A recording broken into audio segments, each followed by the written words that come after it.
I was asked by Pastor Peter to talk about Adventist history. And Adventist history, it's over 153 years of history. It's impossible to try to compress it into one time. So what I'm going to try to do is go over parts of it. And what we're going to talk about is the Millerite movement. Okay? The Millerite movement is very significant in Adventist history. It's what our beginnings are. It says here, the Millerite movement is a movement that's between 1830 and 1845. And I'll let someone else read that for me.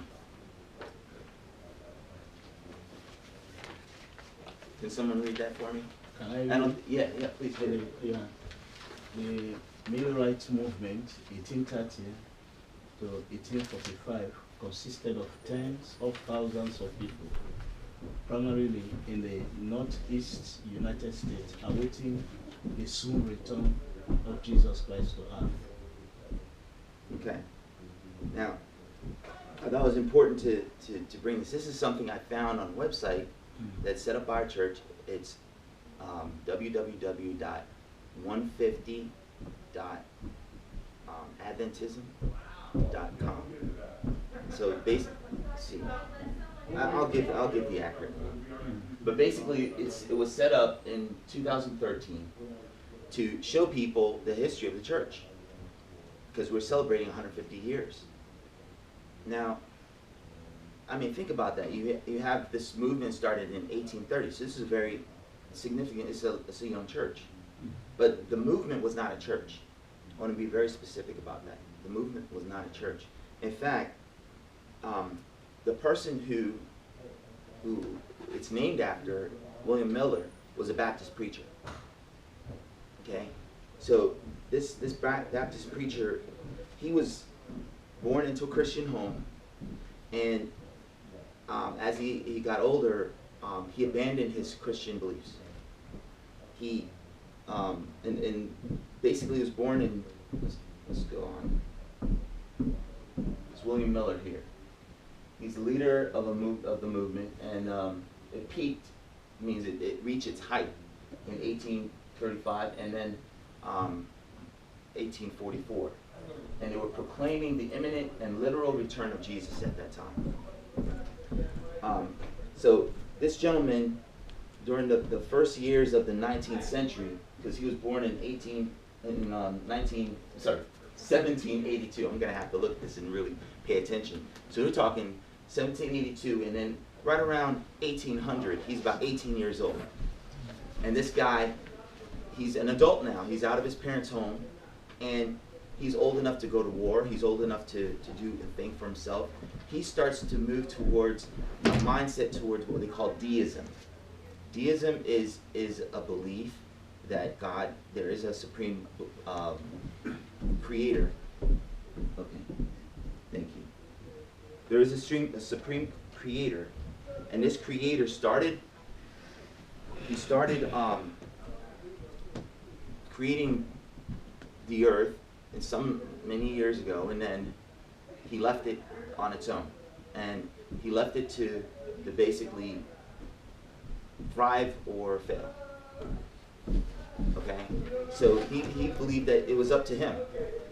Okay, but as he, okay, they also had a lot of skeptical beliefs and rejection of miracles and supernatural revelation.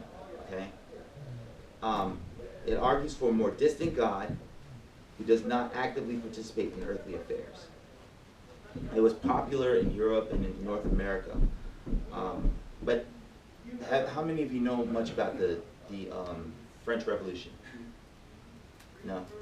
The French Revolution was a time when France, okay, they overthrew their monarchy. So you had King Louis, and you had the Queen, I can't think of her name right now. She said, yeah, she's famous. Antoinette, Marie Antoinette, okay? Cake and bread. And the people of France were starving, and there was no food anywhere, no bread. And there's a It was reported to her. Yeah, it was reported to her. There was a kind of rioting or an insurrection. Yeah, there was rioting in the streets. What's happening? She's like, why are the people against us? They love me. They love me. And then she says, let them eat cake. People said, yeah, but they have no bread. They're starving. Yeah, if there's no bread, they can eat They cake. can eat cake. And she was sitting there in the hall, decadent, you know, palace, and everything's there at her dispense, and she had no idea what was going on outside her own gates. Well, they rushed in, they grabbed everybody, and they chopped their heads off. And then they went around, and anybody who was considered rich, they would take them out of their house, and they would kill them. And they went into all the churches, and they burned all the books. Okay? This is a time when they just basically threw religion out. And they said, we're going to worship the goddess of reason. And they actually went and got a woman, beautiful woman, and they put her on a thing, a cart that could roll around, and they stuck her on there with hardly any clothes on, and they said, this is our goddess, we're going to worship her, she's the goddess of reason. That's what they did, and they pushed her around, and they just basically rejected God after that time. And because of how violent this was, and this was right after the American Revolution, okay? So after the American Revolution, you had the overthrow of the French government, and Americans are like, oh my goodness, they were our allies. What has just happened? There's killing, there's rioting, they're burning places, they're killing everybody. And it was a disgusting sight. Because if you think about it, the American Revolution here was very orderly. You had war, there was no civilians getting killed, things like, I mean, it was ordered. But over there it was just terrible. Everybody was just getting killed. So that made people start to say, is reason enough? Is human reason enough to create a utopia? The answer is no. The answer is no. So they started seeking back after God. And that's the reality. Here in the United States, they had what we call a revival to the belief of the God. And it wasn't just here in the United States. It was all happening all over the world. Okay? They were rejecting a lot of the teachings of the Catholic Church. You had Martin Luther, who, in 1500, nailed the thesis on the church, and people were thinking, saying, the church doesn't have the answers. This church doesn't have the answers. So they started to preach. They started to have a great awakening, and they returned to the Bible. And William Miller, his skepticism lasted up until 1812. The War of 1812 here in the United States, which was fought against Britain.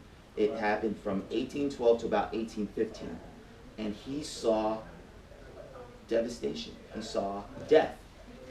And it really made him say, what is my life worth? What is my life all about? Is there something after this? So as he continued to search and see violence and death, he felt impelled to study the Bible. This gentleman went through, and he wasn't just like everybody else who studied the Bible.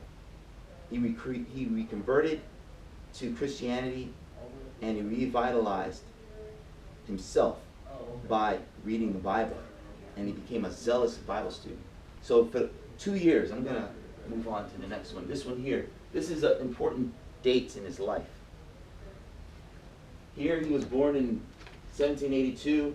We had the French Revolution in 1790. Here he turned to deism in 1800, around this time. And here, from this time to here, is about 12 years, right? The War of 1812 happens. He starts to question those beliefs of deism. And here, from 1816 to 1818, he starts to read the Bible. He studied the Bible much differently than most people study the Bible. He actually used what we call concordance, and he used, it was Cruden's biblical concordance. What he did was he opened the Bible And he didn't just take that passage. He compared scripture to scripture. The method that he used to study is what we use as Adventists today. Okay? Hi. Comparing scripture to scripture. So if you see it in the New Testament, okay, and as he's reading along, he reads and finds it in the Old Testament. So the Bible confirms itself.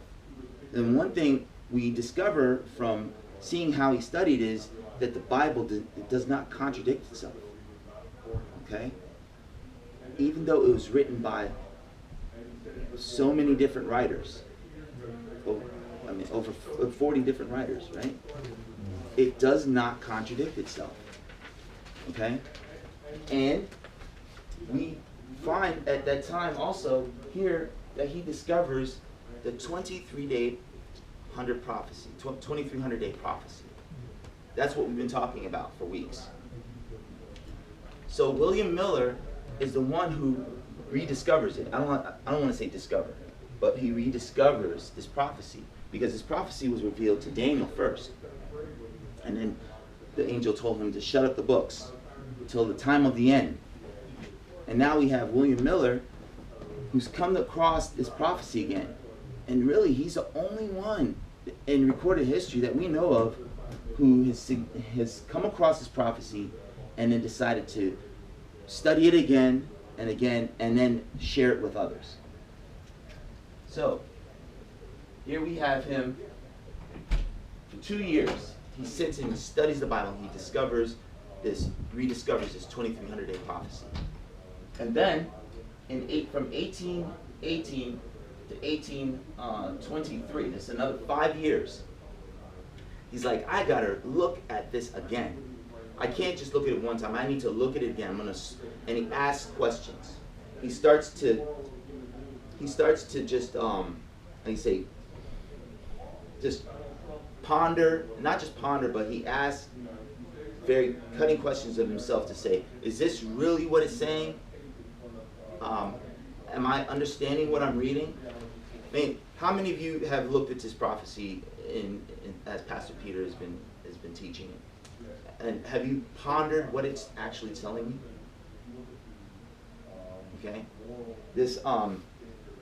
So here he re-examines it and he raises every objection that he could to his conclusion. And his conclusion at that time was, because it said in Revelations, is it 8 verse 12? I'm sorry, Daniel 8 verse 12.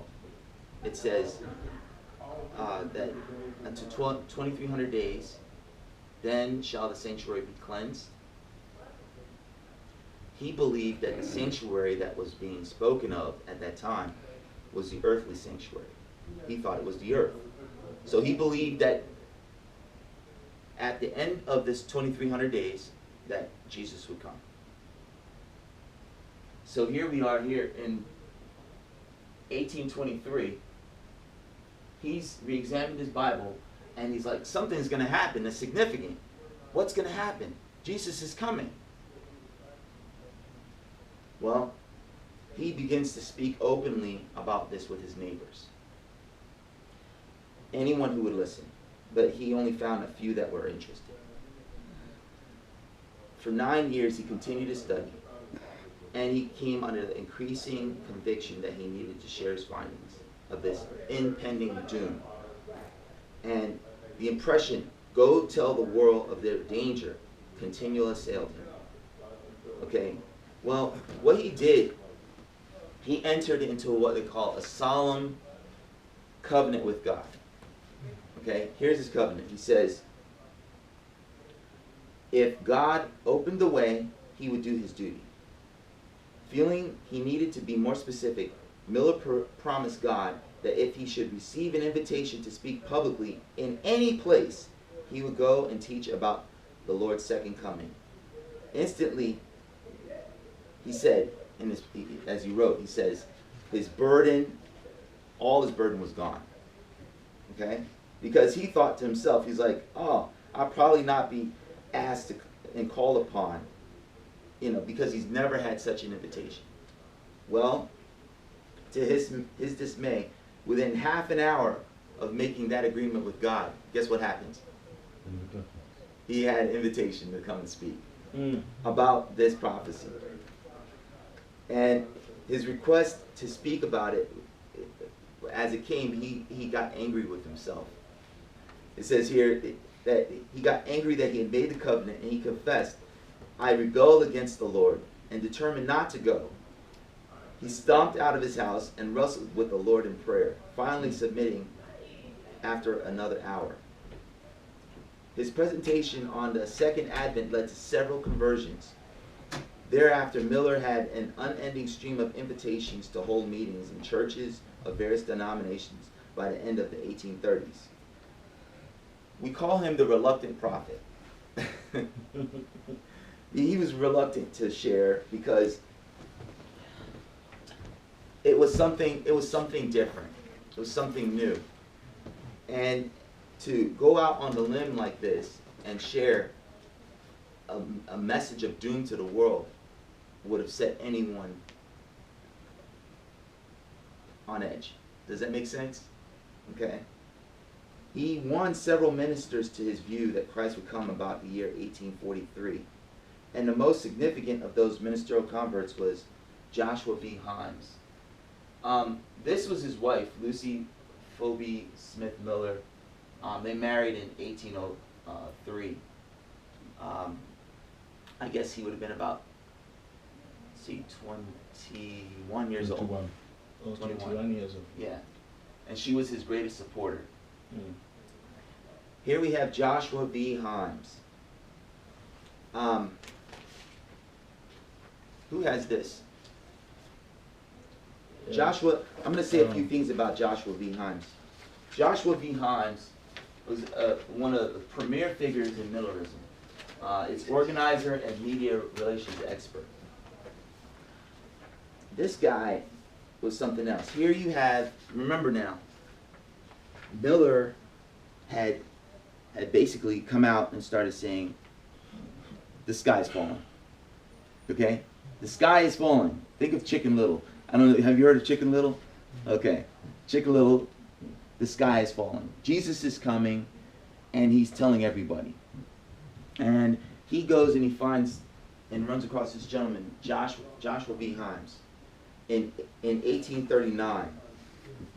He was a pastor of the Chardon Street Chapel in Boston. He was not only a prominent pastor, but an organized leader in an interchurch movement to bring about the earthly millennium through broad-based personal and social reform. Now, at that time, most Christians believed that Jesus would not come until the end of the 1,000 years millennium. Okay? That was what they all believed. And they believed that they had to get the churches together and that they had to get people right with God, basically, on a whole front so that they would enter into this millennium of peace. Okay? Am I correct? And then Jesus would come. Okay? That's what most of the churches believe. And the truth is, many still believe that. Okay? Many still believe that. It says here that in November of 1839, however, Himes issued an invitation to William Miller to hold a series of meetings in his church. Miller's second Advent message transformed the energetic Himes into the foremost publicist of his message that Christ would return about the year 1843. Okay, so sensing the urgency of the message, Himes felt the burden to get the Advent doctrine before the world. Now, someone read this that has it. Yeah, okay. Himes had started publishing the Signs of the Times to get the Adventist message before the world. Okay, Signs of the Times is a publication that we still have today. Okay? And it's something that we send out to people who we want to tell a message to. Okay? So he started it way back then, and it's still being produced now. In 1842, Himes began the Midnight Cry in an effort to wake up New York City. to the nearness of Christ's return.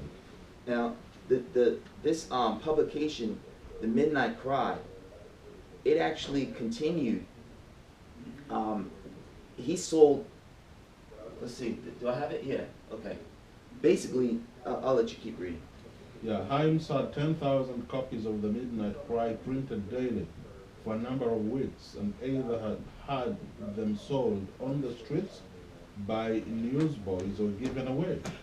At least one copy went to every minister in the state of New York. In 1842 alone, he distributed more than 600,000 copies of The Midnight Cry in 5 months. Himes also guided the publication of a vast array of pamphlets, tracts, and books.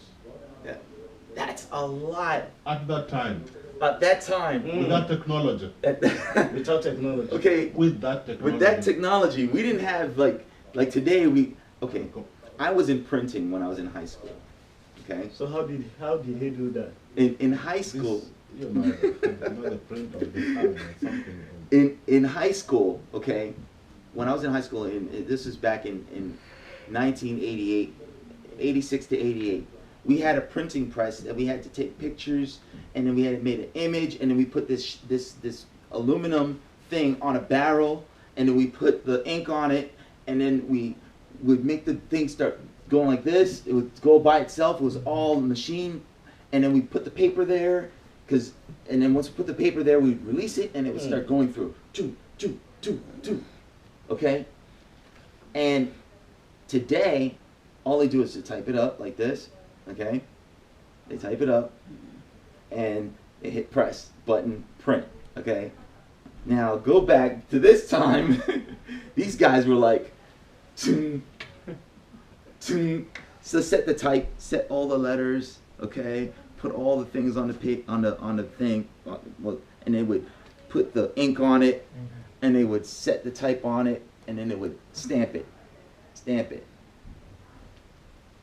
600,000 copies in 5 months is huge. And I just, that's amazing that every minister in the state of New York received a copy. Yes. Wow. We are not even doing that today. We are not even able to do that. No, we're not. We are not sending every copy to every minister in New York today. See, this Signs of the Times. This is something that's sent out by our church, and I got a copy of it. And it says here, ways to place your order. Enclose $16.49. Add $7 per subscription for address outside the United States. And then this is going to be sent. It can be sent to me. I can send it to other people, and it's so that they can get the news.